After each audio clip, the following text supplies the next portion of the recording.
kepada seluruh pendekar resort HBPP Kita SSHKBP distrik Ipaksi serahkan di tempat pelayanan masing-masing. Di dalam rapat disepakati bahwa untuk meningkatkan antusiasme jemaat setia melakukan keputusan Sinodo dan Oktober 2022 telah tentang sentralisasi keuangan. Maka praktik-praktik yang terbukti dilakukan di beberapa resort pada tahun juga tentu dan keras. Dan ada yang mencoba untuk meneruskannya pada tahun 2022 teras.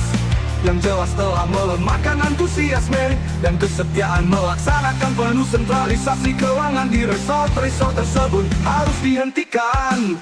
Praktik demikian masih membebani jemaat-jemaat atau huria-huria untuk memikul beban dana operasional dan program resort. Suatu hal yang jelas-jelas bertentangan dengan keputusan Sinode Kodam, karena secara langsung mengakibatkan godaan bagi jemaat untuk membayarnya dari beberapa pas-pas serta total persembahan yang harus diserahkan ke sentralisasi keuangan. Dan malah telah memaksa jemaat mendanainya dari bagi pas-pas total persembahan untuk kebutuhan jemaat setempat.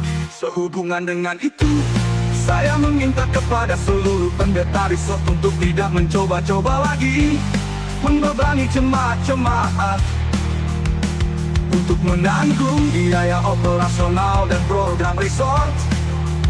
Para pra-SS akan memonitor hal ini. Kami akan menindak tegas pendeta resort yang tidak mengindahkan hal tersebut. Menindak pendeta resort yang bertindak bertentangan dengan keputusan Sinode dan sesuai aturan wewenang dan aturan yang berlaku.